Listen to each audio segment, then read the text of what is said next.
দেখো বন্ধুরা, ডিমের একটা ছোট্ট রেসিপি, মানে খুব সহজে অল্প সময়ের মধ্যে হয়ে যায়, সেটাই তোমাদের সঙ্গে শেয়ার করছি। দেখো বন্ধুরা, যাই হোক বন্ধুরা, নমস্কার বন্ধুরা, তোমরা কেমন আছো? আশা করছি তোমরা ভালো আছো, আমিও ভালো আছি। হ্যাপি উইথ শুভ্রা থেকে আর একটা নতুন ভিডিও নিয়ে তোমাদের সঙ্গে চলে আসলাম। দেখো বন্ধুরা, আমি কড়াইতে তিল, বাদাম আর তোমার হচ্ছে কাজু, এটাকে আমি একটু হালকা গরম করে নিয়েছি। আর এদিকে ডুমো ডুমো করে আলু কেটেছিলাম, সেই আলুগুলো ভেজে নিয়েছি। আর ওই বাদাম, তিল আর তোমার হচ্ছে কাজুটা আমি বেটে রেখে দিয়েছি। রেখে এটিকে কড়াইতে তেল দিয়ে তার মধ্যে কুচনো পেঁয়াজগুলো ভালোভাবে আমি ভেজে নিচ্ছি। মানে হালকা হালকা করে যখন লালচে হয়ে যাবে তখন আমি ওই পেঁয়াজগুলো ভেজে নিয়ে ওর মধ্যে আমি যে মশলাটা করে রেখেছিলাম সেই মশলাটা আমি ওর মধ্যে ঢেলে দেব।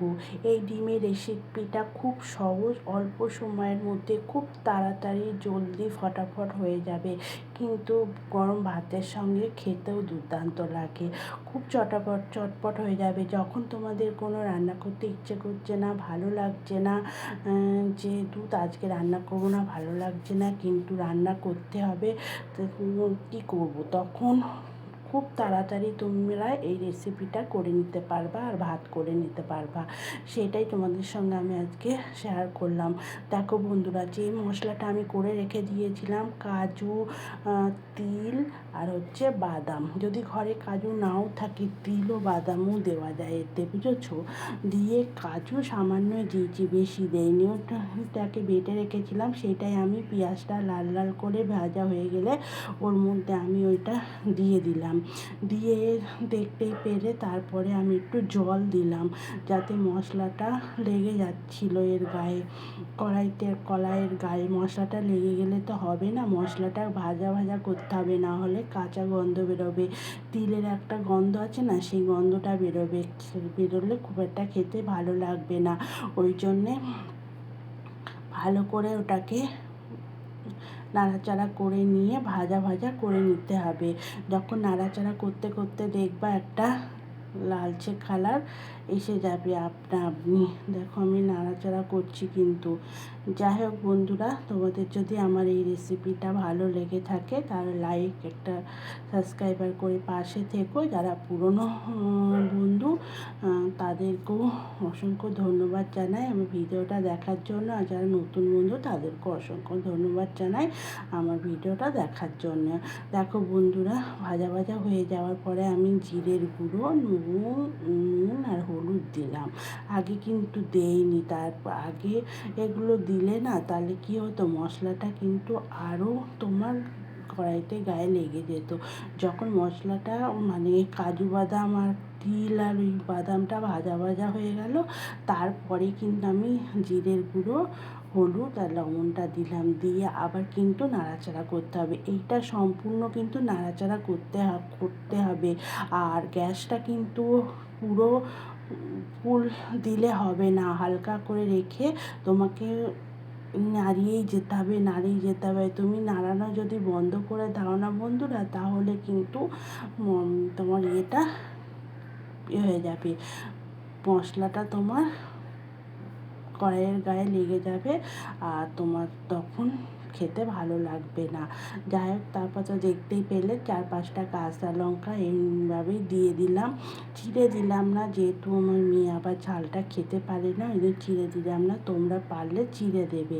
দিয়ে দেখো জল দিয়ে দিয়েছিলাম, দিয়ে ঝোলটা যখন ফুটে গেল তখন আমি 8টা মতো ডিম এইভাবে দেখো ফাটিয়ে দিচ্ছি। আমাদের দাদাভাই কিন্তু ফাটিয়ে দিচ্ছে, আর আমি কিন্তু ভিডিও করছি, ওই জন্য আমাদের দাদাভাই ফাটিয়ে দিচ্ছে। ওইভাবে ঝোলের ওপর ফাটিয়ে দিচ্ছে, আর আমি উপরে একটু বিট লবণ দিচ্ছি।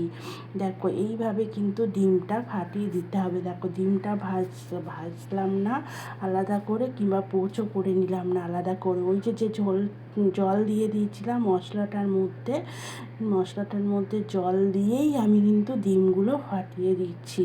এইবার যত ঝোলটা ফুটবে তখন ডিমগুলো এইভাবেই থাকবে। এই ডিমের রেসিপিটা এত ভালো লাগে খেতে গরম ভাতের সাথে। বন্ধুরা তোমরা একদিন করে দেখো, দেখলে তোমরা আমার কথা বুঝতে পারবে। আমার কথায় তো তোমরা বুঝতে পারবে না, তোমরা যদি একবার করে খেয়ে দেখো তাহলেই বুঝতে পারবে। দেখ বন্ধুরা, ওইগুলো দিয়ে দেওয়ার পরে আমি একটু ঢেকে দিয়েছিলাম, ঢেকে দেখলাম ওগুলো হয়েছে কিন্তু তখনও হয়নি। ওই জন্য আমি আবার ঢেকে দিলাম। আর ঢেকে দিয়ে এইবার ঝোলটা ফুটবে, ফুটতে ফুটতে দেখবা কীরকম হবে। আমার মেয়ে আবার এইটা খেতে খুব ভালোবাসে বলে আমি এটাই বানালাম। আর এদিকে একটু ভেন্ডি তরকারি করেছি, সেটাই তোমাদের সঙ্গে দেখালাম। আর এদিকে দেখো বন্ধুরা, ঝোলটা ফুটে উঠেছে, ফুটে উঠে দেখো, ওই দেখো ডিমগুলো কীরকম হয়ে গেছে, দেখছো ডিমগুলো কীরকম হয়ে গেছে।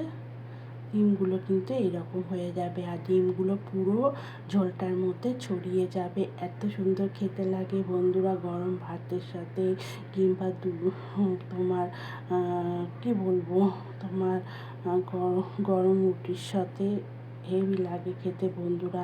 যাই হোক বন্ধুরা, ভিডিওটা এখানেই শেষ করছি। আবার নতুন ভিডিও নিয়ে তোমাদের সঙ্গে চলে আসবো।